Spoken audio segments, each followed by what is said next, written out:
الحمد للہ رب العالمین والعاقبۃ للمتقین والصلاة والسلام علی نبی الکریم وعلی آلہ وصحبہ واتباعہ ومن اتبعہم اجمعین، اما بعد، اعوذ باللہ من الشیطان الرجیم، بسم اللہ الرحمن الرحیم، ولو شئنا لبعثنا فی کل قریۃ نذیرا فلا تطع الكافرین وجاہدہم بہ جہادا کبیرا وهو الذی مرج البحرین هذا عذب فرات وهذا ملح أجاج وجعل بینہما برزخا وحجرا محجورا وهو الذی خلق من الماء بشرا فجعله نسبا وصہرا وكان ربك قدیرا وَيَعْبُدُونَ مِن دُونِ اللَّهِ مَا لَا يَنفَعُهُمْ وَلَا يَضُرُّهُمْ وَكَانَ الْكَافِرُ عَلَى رَبِّهِ ظَهِيرًا۔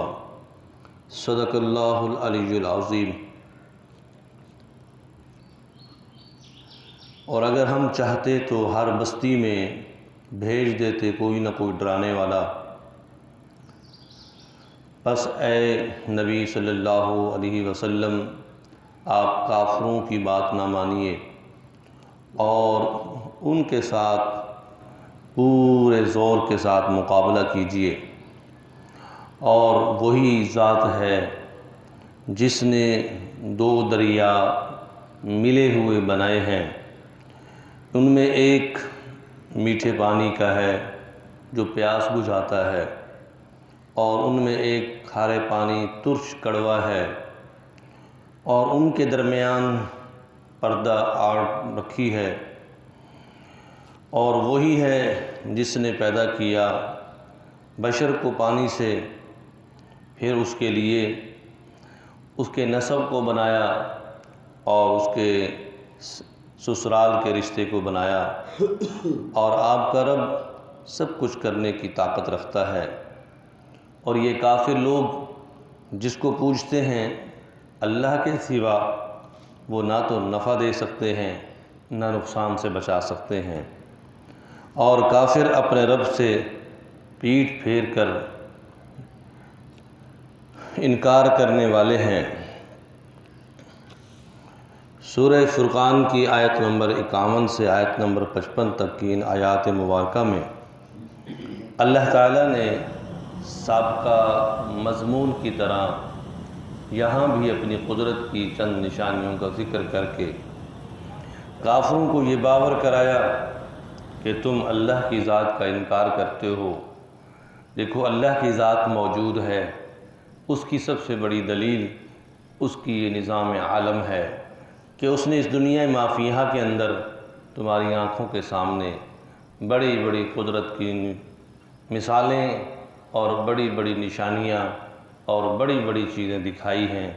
یہ سب عالم دنیا کی چیزیں اس حقیقی مالک خالق اللہ وحدہ لا شریک کے وجود پر دلالت کرتی ہیں، کیونکہ کوئی چیز بھی بغیر بنانے والے کے نہیں بنتی۔ ہر چیز کا بنانے والا صانع ہوتا ہے۔ انسان کو پیدا کرنے والا صانع اللہ، اور جنات کو پیدا کرنے والا صانع اللہ، فرشتوں کو پیدا کرنے والا صانع اللہ، حیوانات کو پیدا کرنے والا صانع اللہ، اس کائنات میں آسمان و زمین کو پیدا کرنے والا خالق اللہ، اور کائنات کے اندر ہر چیز کو پیدا کرنے والا خالق اللہ ہے۔ تو کائنات کی کوئی چیز خود بخود پیدا نہیں ہو جاتی۔ تو فرمایا ہم اپنی مرضی سے نبی بھیجتے ہیں، ہم اپنی مرضی سے جسے چاہتے ہیں نبی بناتے ہیں، جس بستی میں چاہیں نبی بھیجیں، اور وہ نبی کا کام نافرمان لوگوں کو، گنہگار لوگوں کو، انہیں ترغیب و ترہیب دینا ہوتا ہے، ڈرانا ہوتا ہے تاکہ وہ گناہوں سے باز آ جائیں۔ اگر ہم چاہتے تو کئی نبی بھیج دیتے، لیکن ہم نے آپ کو خاتم النبیین بنا کر بھیجا ہے۔ آپ آخری نبی ہیں، آپ کے بعد کوئی نبی نہیں آئے گا۔ آپ قیامت تک کے لیے عالمی نبی ہیں۔ آپ کی نبوت عالمی، آپ کی کتاب عالمی، آپ کی شریعت عالمی، آپ کا دین عالمی ہے۔ جس طرح اللہ کی ذات رب العالمین ہے، اس طرح آپ کی ذات رحمت للعالمین ہے، اور اسی طرح آپ پر منزل من السماء کتاب لا ریب فیہ، تو یہ عالمی کتاب ہے۔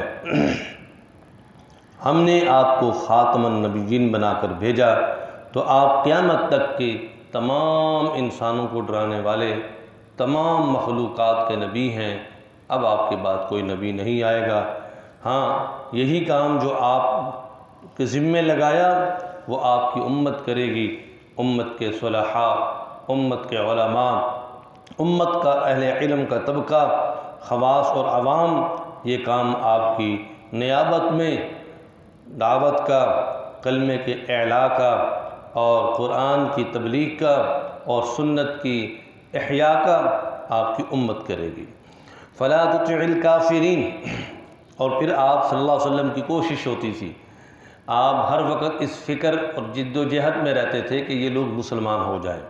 کافروں کے بارے میں بہت زیادہ فکر مند رہتے، اور طرح طرح کے بارے میں ان کے بارے میں سوچتے کہ یہ کیوں نہیں مسلمان ہوتا، یہ کیوں نہیں مسلمان۔ تو فرمایا فلا تطع الکافرین، اے نبی آپ کافروں کی بات پیچھے مت چلیں، مطلب اتنا فکر نہ کریں اور اتنا اپنے اندر کڑھن پیدا نہ کریں، کیوں؟ ہدایت دینا اللہ کے ہاتھ میں ہے۔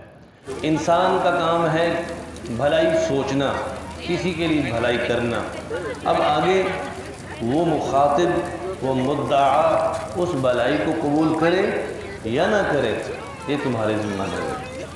وَجَاهِدْهُمْ بِهِ جِهَادًا كَبِيرًا، تو یہاں یہ ہے ان قرآن کے احکام کھول کھول کر بتائیں، قرآن کا بھرپور دعوت و تبلیغ کا سلسلہ ان کے اوپر زور لگائیں۔ اگر ان کے نصیب میں ہے، قسمت میں ہے، تو یہ ایمان لے آئیں گے، اگر نہیں ہے تو آپ حیثیت نبی اور رسول ہونے کے اپنا حق ادا کر چکے۔ اور اللہ کی ذات تو وہ ہے کہ جس نے اپنی قدرت سے دو دریاؤں کو بنایا، اور دونوں آپس میں مل کر چل رہے ہیں، نہ دائیں والے کا پانی بائیں طرف جاتا ہے، نہ بائیں والے کا پانی دائیں طرف جاتا ہے۔ ایک کے اندر میٹھ شکر رکھی کہ وہ میٹھا پانی ہے کہ آدمی پیتا ہے، پیاس بجھتی ہے اور اس کی بھوک بجھتی ہے اور اس کو لذت دیتا ہے۔ اور دوسرا ملح اجاج، وہ کڑوا ہے، ترش ہے کہ آدمی اس کو پی نہیں سکتا۔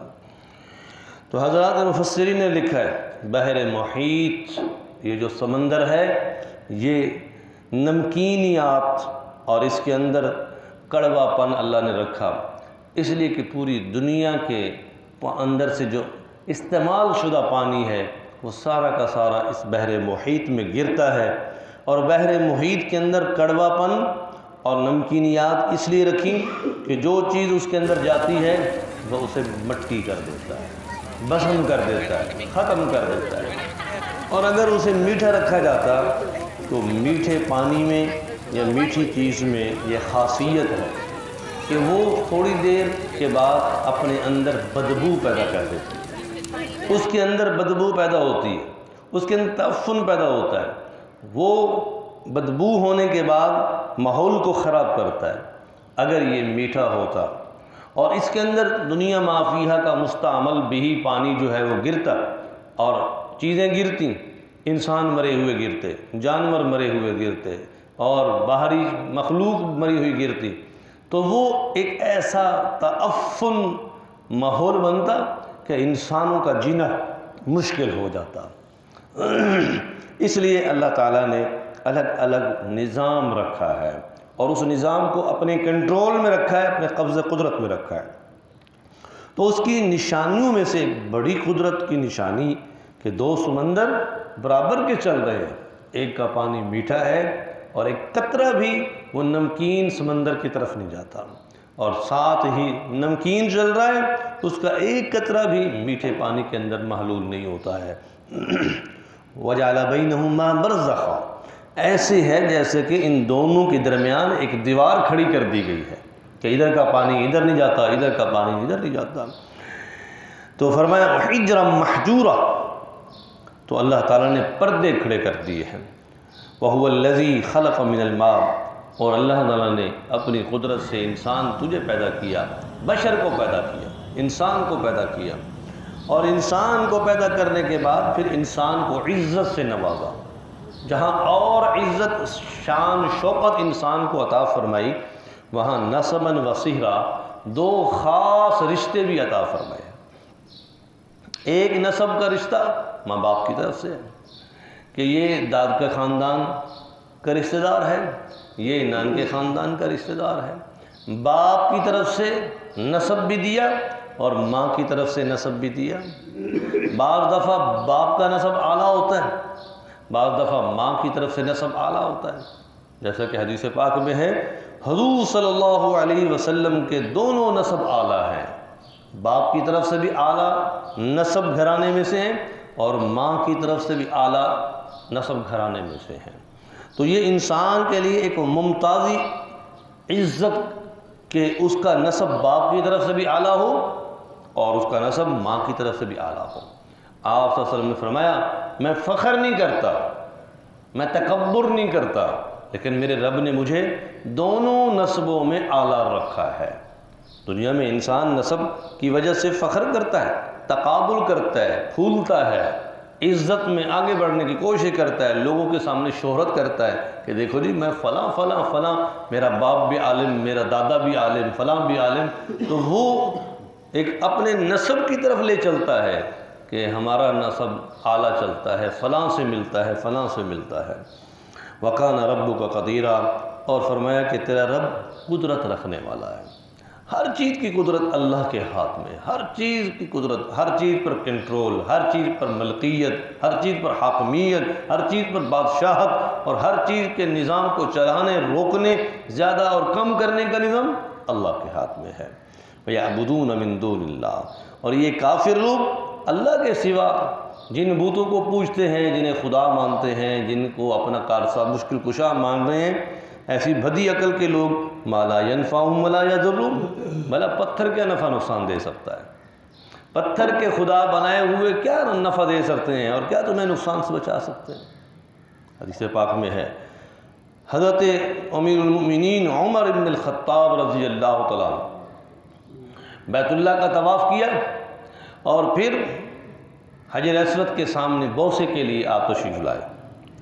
اب حجر اسود کے سامنے، پتھر کے سامنے کھڑے ہو کر اسے مخاطب کیا، یا حجر انت حجر، او پتھر تو پتھر ہے، تجھے عمر کبھی بھی بوسہ نہ دیتا کیونکہ تو پتھر ہے، نہ تو نفع دے سکتا ہے تو نفع نقصان کو بچا سکتا ہے۔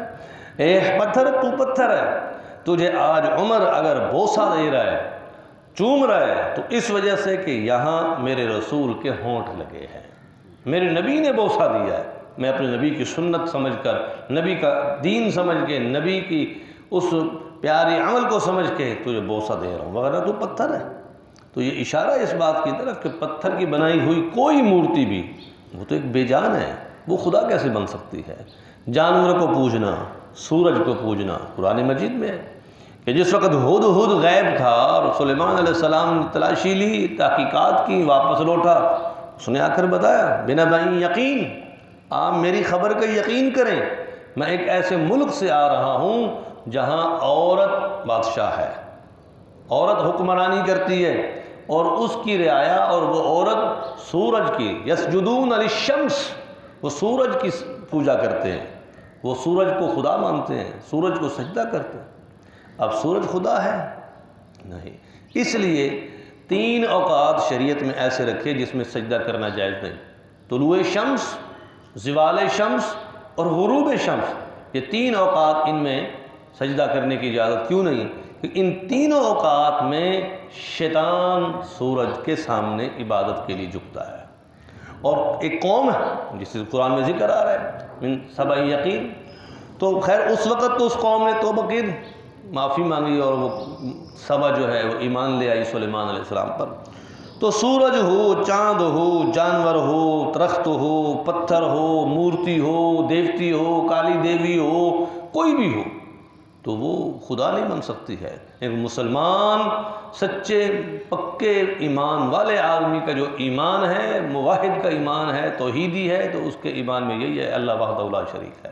اللہ کا کوئی شریک نہیں، نہ اس کی ذات میں کوئی شریک، نہ اس کی صفات میں شریک، نہ اس کی کوئی اولاد، نہ اس کے بیٹے، نہ اس کی بیٹیاں، نہ اس کی بیوی، نہ وہ کسی کا بیٹا، نہ اس کا کوئی ماں باپ، نہ اس کا کوئی نسب، نہ اس کا کوئی سحر، کوئی بھی نہیں ہے۔ اللہ وحدہ لا شریک ہے۔ تو اس لیے فرمایا وَكَانَ الْكَافِرُ عَلَىٰ رَبِّهِ ظَهِيرًا۔ یہ لوگ تو ایسے اللہ کا انکار کر رہے ہیں جیسے ایک آدمی کو سمجھانے کی بات کی جائے، اسے بلایا جائے اور وہ پیٹھ پھیر کر بھاگے، اسے سمجھانے کے لیے قریب کیا جائے اور وہ منہ پھیر کر بھاگنا شروع کر دے، جی میں تو تمہاری سنتا ہی نہیں، میں تمہارے قریب آتا ہی نہیں، میں تمہاری بات، میں تمہیں دیکھنا ہی نہیں چاہتا، میں تمہاری سننا ہی نہیں چاہتا، میں تم مجھے اچھے بھی نہیں لگتے۔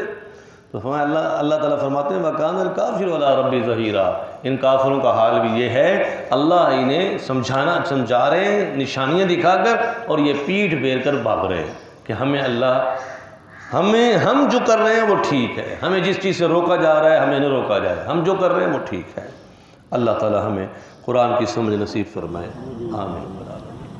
الحمدللہ رب العالمین والعاقبۃ للمتقین والصلاة والسلام على نبی الکریم وعلى آلہ وصحبہ وبارک وسلم۔ ربنا آتنا فی الدنیا حسنہ وفی الآخرۃ حسنہ وقنا عذاب النار۔ اللہم انک عفو تحب کریم تحب العفو فاعف عنا یا کریم۔ استغفر اللہ استغفر اللہ استغفر اللہ ولا حول ولا قوة الا بک لا ملجا ولا منجا من اللہ الا الیہ۔ صلی اللہ تعالی علی خیر خلق محمد وعلی آلہ وصحبہ اجمعین۔ اللہم صلی علی محمد۔